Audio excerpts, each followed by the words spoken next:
everybody, and welcome back to a Monster Hunter Wilds video. In this video, we're going to be going over our title update 1, Zoh Shia new update builds. I've got 3 for you, one of which is what I would consider a tanky, very comfortable bow build. One that is kind of a mixture, jack of all trades, a little bit of comfort, a lot of damage. And the other one is just all in on Agitator and using some of the new Zoh Shia stuff as well. So first, we are going to kick off with our Tanky Bow build. This is going to be using 4 pieces of that Zoh Shia armor to give us Super Recovery 2, and it has Divine Blessing 3.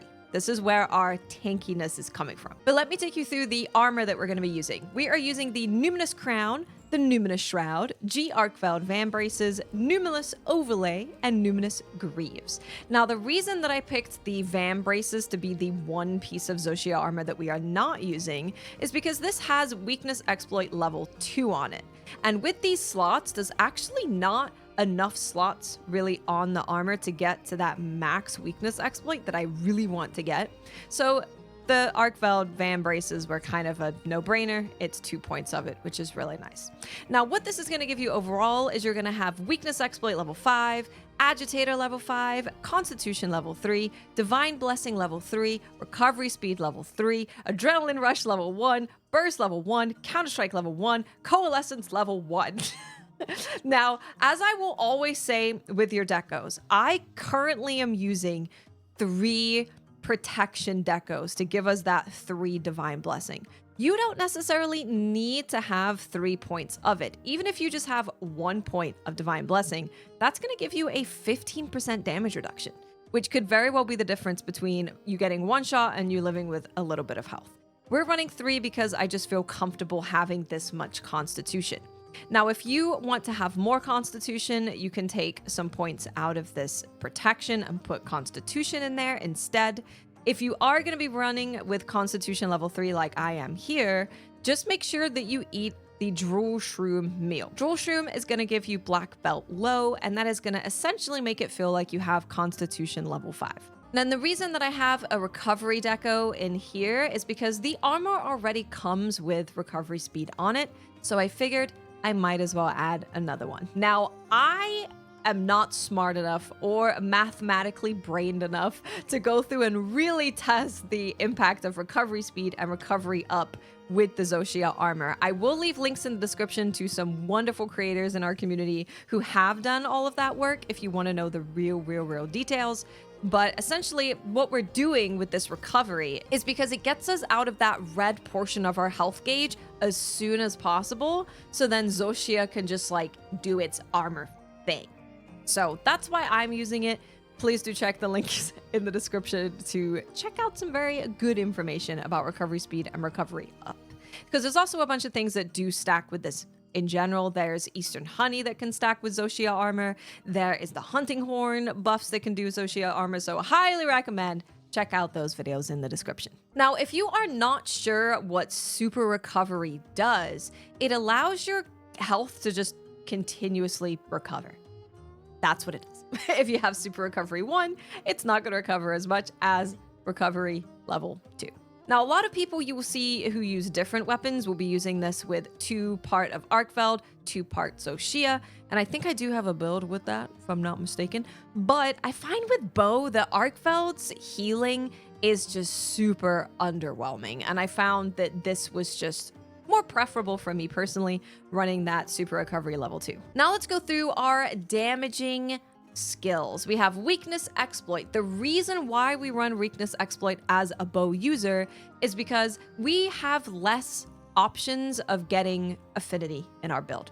Because the main ways you're going to be getting affinity is from 2-piece gore, Weakness Exploit, or Maximum Might. Maximum Might I have used as a bow user, and you can make it work, but you need to have full stamina, and it is much trickier for us and our dual blade brothers and sisters to have full stamina. So that's not really an option for us. So Weakness Exploit is one that I always want to have at level 5.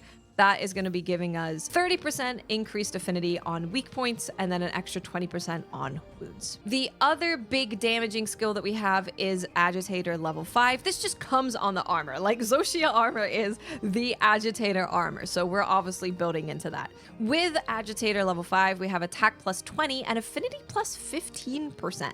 So that is a pretty nice amount of affinity, mixing our weakness exploit and our full Agitator. For decos, in terms of our damage, more damaging things, we have a counterattack deco. This is going to give us adrenaline rush, and that gives us 10 attack whenever we dodge something. We're also running with 1 point of burst. 1 point of burst is so good, and it's going to give us a boost to our attack and to our elemental damage. We also do have Counter-Strike in here. This is going to give us plus 10 attack. Now, if you don't know how this works on bow, I know I've talked about it before, but we need to talk about it in every video in case someone just watches one video. But if you perfectly dodge an attack and get hit by some residual damage, you will proc Counter-Strike.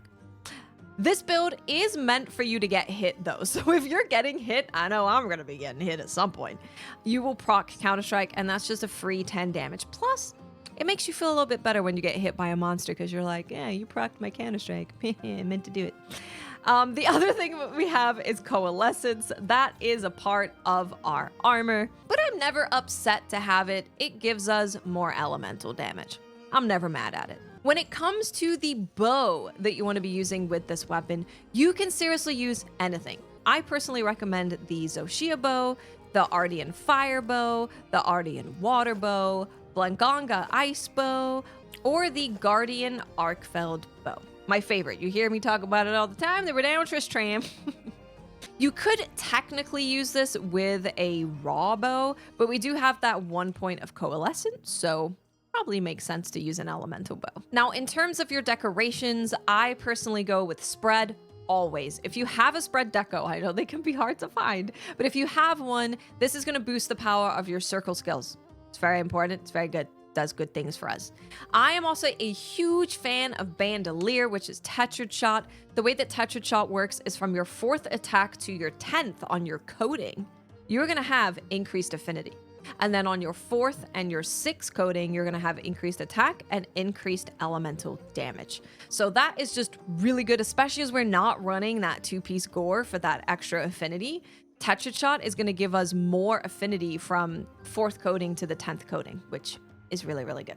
And then the final thing that we have is we have the Exploiter Charm just to get us to that 5 points of weakness exploit. Now this build, you can get slapped around. You can get slapped around and you will be totally fine, especially if you are fighting against Zoh Shia.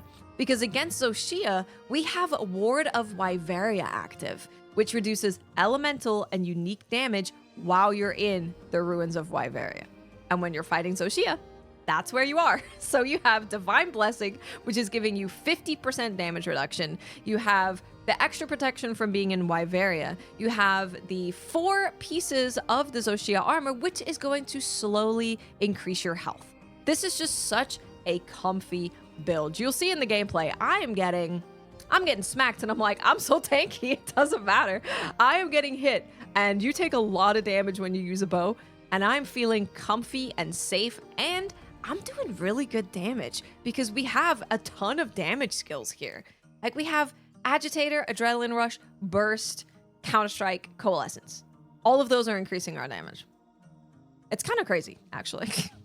Now, again, I super want to reiterate, and I will do this throughout the video, and I'm sorry if it's annoying, but if you are not comfortable with Constitution level 3, take out some Divine Blessing and put in some Constitution. You only need 2 more points, and you're good to go. You can even get rid of this recovery speed, and you're good to go. So please change that for your own comfort level. Moving on to our next new build. This is going to be an Agitator damage build, but it's got a little bit of wiggle room for more stamina comfort, and you also have some really good crit with your Gore Magala level 2. So the other one was focused more on comfort, and it does still have really good damage, but this is going to give you more affinity. It gives you more wiggle room for things like Stamina Surge and Max Constitution. So this might be one, if you are not super comfortable with Constitution being that low, or you really need the stamina surge because you don't dodge that well at the moment. Not judging, I'm just offering suggestions. This one might be better for you because you have a little bit of healing with the Zoh Shia Super Recovery level 1, but you do have some extra affinity, some more wiggle room for your stamina stuff. So let's go through it. This has the Numinous Crown B, Numinous Shroud B, G Arcfell Van Braces B, Gore Coil, and Gore Greaves. And then we of course have the Exploiter Charm. Now this is really, really nice because we are of course running antivirus, and when we cure antivirus, we get 10 affinity. Fantastic, we love it. Free affinity for just attacking a monster. It's great. We're also getting affinity from our weakness exploit, which we just talked about previously. And then if you want even more affinity, you can throw in some Tetrad Shot and you will get more affinity from 4th coding to the 10th coding. Now this build is really nice because I actually have 1 point of Divine Blessing, but I have max Constitution. And I have 2 points of Stamina Surge. Now, if I was going to change this to be more like my kind of thing with a build, I would actually change one of these refresh jewels to be a Counter-Strike jewel so that I have that 1 point of Counter-Strike. And then I would just be happy with that 1 point of Stamina Surge. But for your damage, you have Weakness Exploit, Agitator level 4, Antivirus giving us the affinity, of course, Adrenaline Rush level 1, Burst level 1, Counter-Strike level 1, and then we have a little bit of recovery speed, Stamina Surge, and Divine Blessing. So this is still comfier than a lot of the other builds that we've been running before Zoh Shia came out. Zoh Shia Armor just gives us a lot more wiggle room with slotting in a bit more damage. And that's what you kind of see. Like the build that I put out the other day, that one has like 1 extra skill slot for 1 extra point of damage. So it's not crazy better, but it is absolutely better. Now, what things would I recommend to use with this for your bow? You can use anything you want. It does not matter. We don't even have any coalescence in here. So if you wanted to go ahead and throw on the Guardian Doshaguma bow to have that raw damage, you could absolutely do that if that is something that you want to do. I will talk about my opinion of the Zoh Shia Bow at the end of this video. So if you're curious about that, just watch the final build, which we are about to talk about. So the final build that we're going to be going into is what I would call the most cookie cutter overall, good for everything, using new stuff, nice, great. It's a terrible name. Let's not do that again.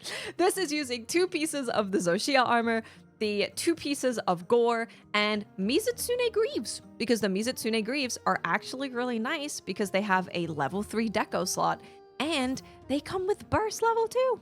So that's nice. With our Gore 2-piece, we do have a lot less wiggle room using the Van Braces and the coil, and then putting in the Mizutsune Greaves. The reason for that is because neither of these armor pieces have antivirus naturally on them. So we're having to slot 3 sane jewels to have level 3 antivirus. So this build absolutely has way less wiggle room to it. The others actually feel pretty flexible to slot in things that you enjoy as a player. This one is kind of locked in as to what you want to use. In here we have Weakness Exploit level 5, Constitution level 3, Agitator level 3, Antivirus level 2, Burst level 2, Adrenaline Rush 1, Evade Window 1, Counter-Strike 1, Recovery Speed 1, and I do have 1 point of Stamina Surge. This is another one of those builds that you can really use any bow that you want with it.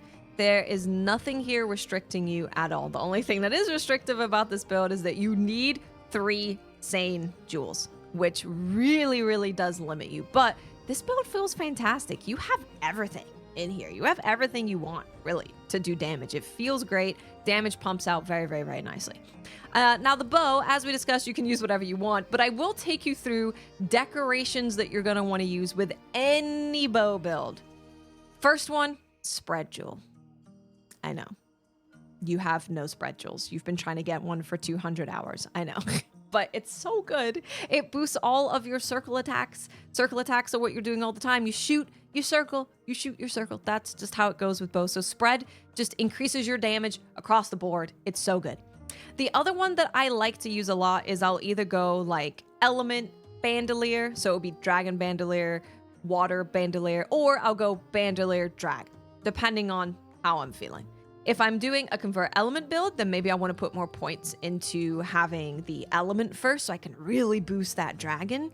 If I'm doing not that, then maybe I want to have Tetrad Shot. Or if I'm lacking a bit of crit, maybe I want to have Tetrad Shot. Or you could go with Critical Boost. That is the other one that I will tend to use a lot. So when you're building out your bow, you want to prioritize Spread, Critical Boost, Tetrad Shot, Bandolier, and your element of your bow. Those are kind of the things that you want to focus on getting. If you're using Artian, you can do all of this. You can do whatever you want. You have so much space for decoration, so you can go crazy.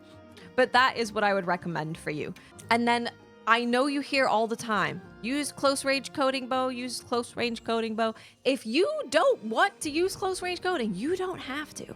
We're talking like very small increases in your overall damage. And unless you're like a speedrunner going for crazy times, you could just pick which bow you think looks cool. It's just that close range coding mathematically does the most damage. That's it. Now let's talk about the Zoh Shia Bow real quick. I quite like this bow.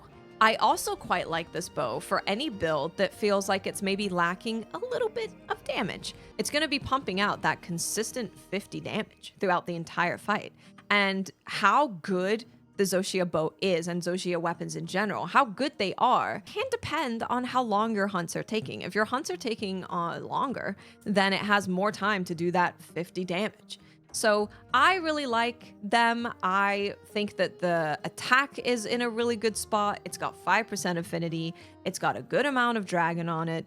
And White Flame Torrent is fun to see pop up, and it's also really efficient. So if you are loving the Zoh Shia Bow, please by all means keep using it. You can use it with my favorite build, which is Convert Element. You can use it with any of these, and it is going to be great. So that is going to do it for the builds that I have for you today. We got a little bit of tanky, a little bit of all-rounder. We got kind of everything in here. And with us getting harder and harder monsters, I definitely wanted to try and put together something that is tankier and healthier and feels a little bit stronger and less squishy. So I hope that you end up trying them out, and please do let me know what you think if you do try them out.